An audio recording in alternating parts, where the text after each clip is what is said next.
বিশ্ব রাজনীতির এক বড় সমীকরণ মেলাতে শুরু করেছে নয়াদিল্লি।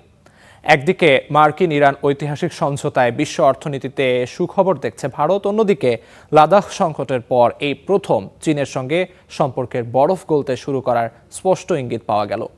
দিল্লিতে চলমান ব্রিক্স নিরাপত্তা উপদেষ্টাদের উচ্চ পর্যায়ের বৈঠকে এই বার্তা দিলেন ভারতের জাতীয় নিরাপত্তা উপদেষ্টা অজিত ডোভাল। বৈঠকে যোগ দিয়েছেন চীনা পররাষ্ট্রমন্ত্রী ওয়াং ই। ভূ রাজনৈতিক অস্থিরতার মাঝেই নয়াদিল্লিতে বসছে ব্রিক্সের 2 দিনব্যাপী নিরাপত্তা সম্মেলন। এবারের আয়োজক ও সভাপতি ভারত। এই মঞ্চ থেকেই মার্কিন ইরান সমঝোতা চুক্তি নিয়ে ভারতের কৌশলগত অবস্থান স্পষ্ট করলেন অভিজিৎ ডোভাল। নয়াদিল্লি মনে করছে এই চুক্তির সবচেয়ে বড় সুফল মিলবে হরমুজ প্রণালী উন্মুক্ত হওয়ার মাধ্যমে। ডোভালের মতে আন্তর্জাতিক এই জলপথের নিরাপত্তা নিশ্চিত হলে ভারতের মতো উন্নয়নশীল দেশগুলোর জ্বালানি নিরাপত্তা নিশ্চিতের পাশাপাশি বিশ্বজুড়ে সার ও কেমিক্যালের সংকটও কেটে যাবে। বিশ্বের এই অশান্ত ও পরিবর্তনশীল পরিস্থিতিতে যেখানে সংঘাত মেটানোর প্রচলিত পথগুলো অকার্যকর হয়ে পড়েছে, সেখানে ব্রিক্স জোটের একটি বিশেষ ভূমিকা রয়েছে।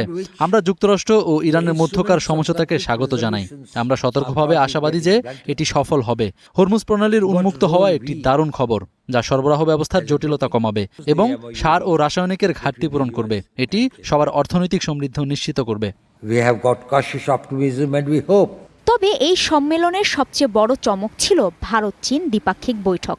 সম্মেলনের ফাঁকেই চীনের পররাষ্ট্রমন্ত্রী ওয়াং ইর সাথে দীর্ঘ বৈঠক করেন অজিত ডোভাল।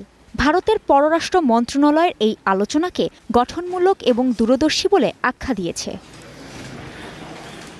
গালওয়ান উপত্যকার সীমান্ত সংঘাতের পর 2 দেশের সম্পর্ককে পুনরায় স্বাভাবিক করার লক্ষ্যে এটি একটি বড় অগ্রগতি বলে মনে করছে কূটনৈতিক মহল। একদিকে ইরানের সাথে মার্কিন সমঝোতায় ভারতের বাজারে স্বস্তি ফেরার আশা, অন্যদিকে চিরবৈরী প্রতিবেশী চীনের সাথে সম্পর্ক জোড়া লাগার নতুন ইঙ্গিত। কূটনীতিতে এই 2 ঘটনাই ভারতের জন্য ইতিবাচক বলে মনে করছেন বিশেষজ্ঞরা। কাজী শাহরিন, স্টার নিউজ।